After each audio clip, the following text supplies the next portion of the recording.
Art is, to me, it seems to be a sorting out of life's facts in order to frame, frankly, our most precious and life-sustaining understandings. You can't prove that art is true in that sense, but I don't think you can live without it either.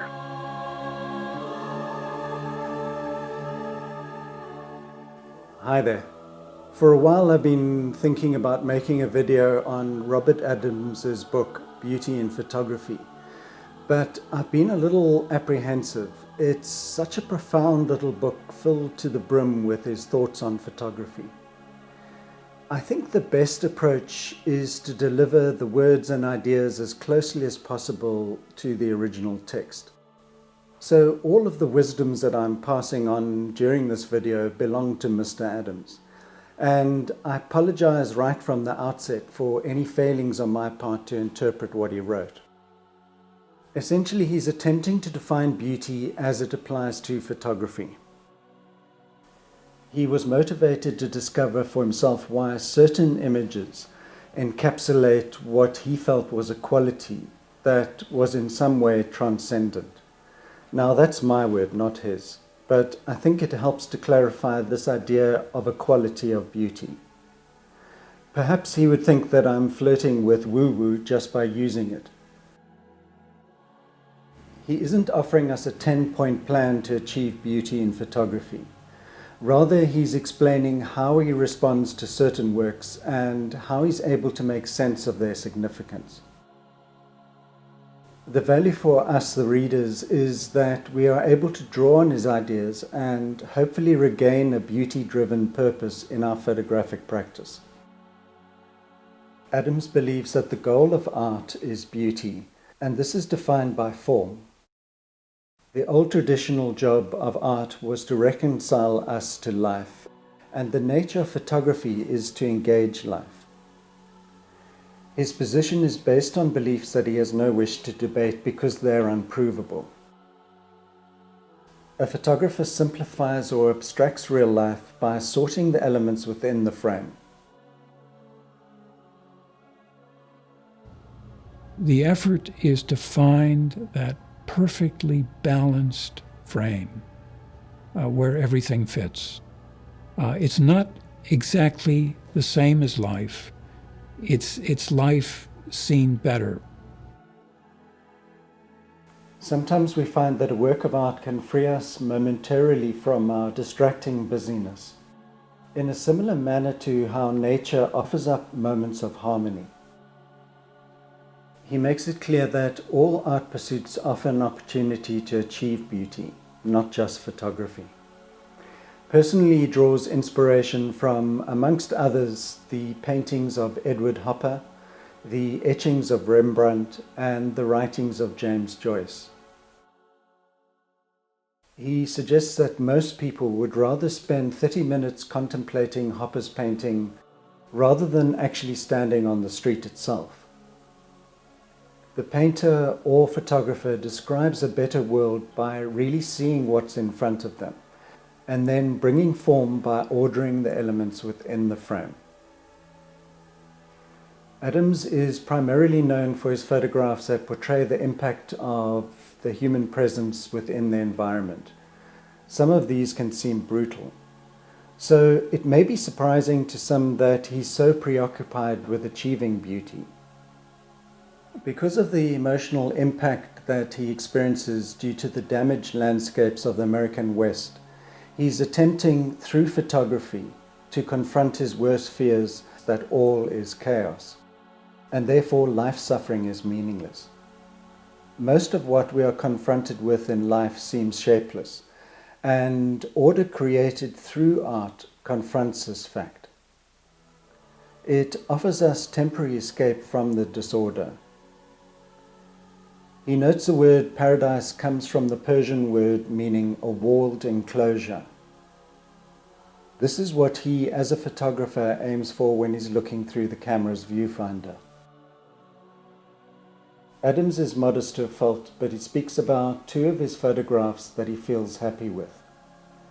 He considers this picture, taken above Boulder, Colorado, as being successful, because it suggests some of the contradictory nature of the Western experience. The dark trees form a bowl holding the sprawling city of Boulder.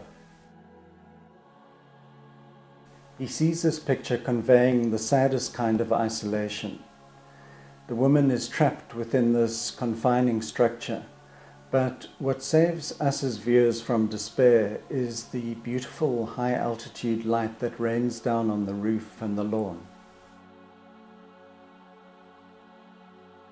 Okay, how do we judge art using this measure of beauty? The words form and beauty become almost interchangeable from this point on in the book.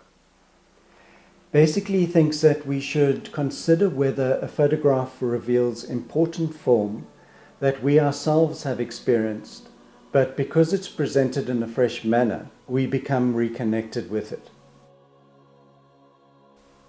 He says that creating form from the seemingly formless seems to impact us most.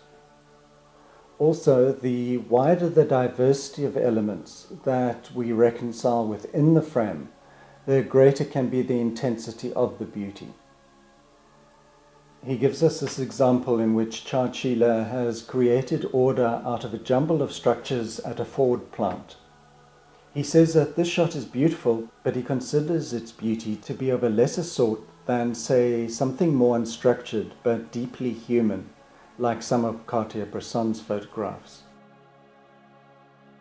So we're becoming aware that within his classification of beauty there is a hierarchy. Beauty is tied to subject matter, so the grim Ford plant is a subject that is unable to offer viewers an opportunity to transcend our reality. He suggests that images that appear to have been made with ease tend to have a greater impact. By hiding the fact that effort went into creating a picture, the viewer can more easily be convinced that order is abundant. Adams then looks at the link between truth and beauty. Is truth beauty and vice versa? He answers this question by saying that English poet John Keats understood that it depends on the truth that's being considered. For truth to be beautiful, it must be complete, the full and final truth. Adams says that this understanding leads him to a definition of beauty that is unavoidably linked to belief. He gives us a few examples. The first, Robert Capa's famous photograph of a Spanish loyalist being shot. He says it powerfully shows a terrible truth about life, death, and war. For Adams, this isn't an all-inclusive truth, and therefore he sees it as limited. For him, it merits a lesser adjective than beautiful. So he's not judging the picture solely on the compositional value or the impact that it has. Other examples of exceptional and powerful images that he says do not show coherence in the deepest sense are Dado Moriyama's Stray Dog, Jacob Riis's Blind Beggar, and Diane Arbus's Portrait of a Sword Swallower. Adams offers 3 photographs that for him achieve a greater degree of order when everything just comes together. Alfred Stieglitz's Evening, New York from the Shelton, Nick Nixon's portrait of his wife and her 3 sisters, and Timothy O'Sullivan's Soda Lake. It's at this point when readers might begin to find all of this classification a bit much to follow, and one of those chapter summaries might begin to seem appealing.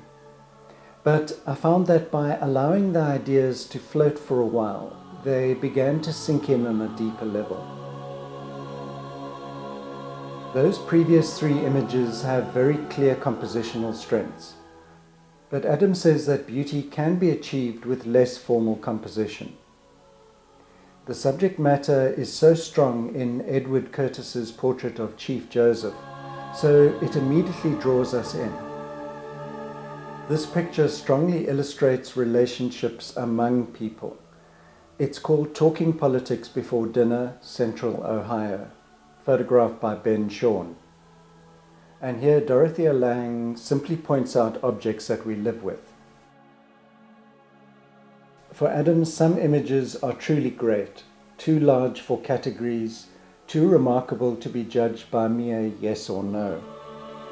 He offers these two examples of photographs that attain beauty and at the same time can't be decisively unlocked. It's unclear whether Lange's migrant mother conveys a sense of defeat or determination.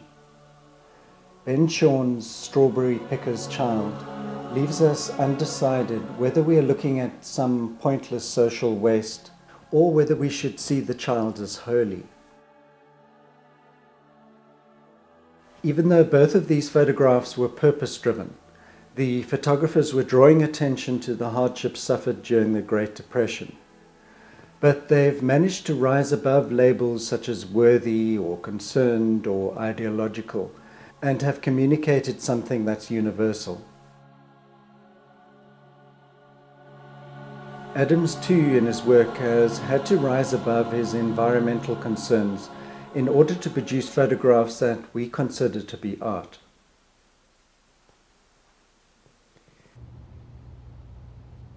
Living in Colorado Springs at the time, I started to photograph along the emerging suburban strip.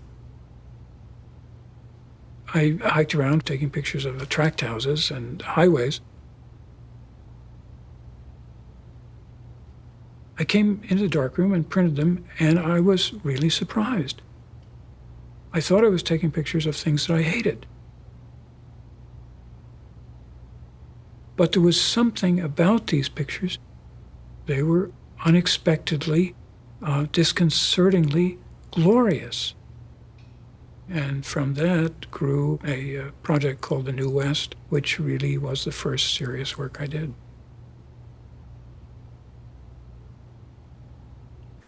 He believes that beauty is essential for life. It confirms meaning. He believes that art doesn't help us to discover new things. It helps us to recognize what we already know. I may come back to this book again later because I've only been able to just skim the surface. I'll run some images now that have over time had an impact on my photography. And this book made me consider whether they match Adams's definition of beauty. Thanks for staying with me, and I'll see you next time.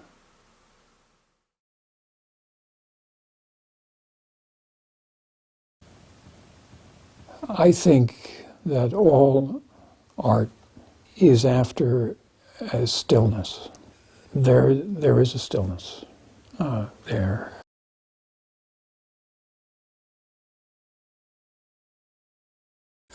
I've been so lonely trying to become a photographer myself. I have to admit that if I'd known how long the odds were, I don't know how in the world, I don't think I'd ever have the courage to do it again. You get to the point where you just feel like you have something that is your own, and that if you don't find an audience for it, you're going to burst.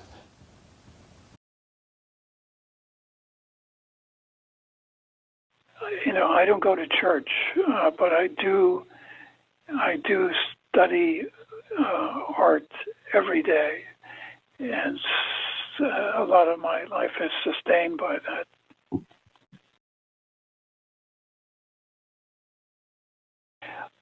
I know that if I step back far enough,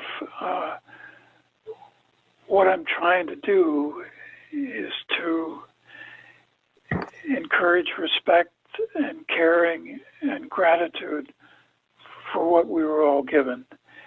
In other words, to try to help both myself and others to be worthy of walking out the door on an average day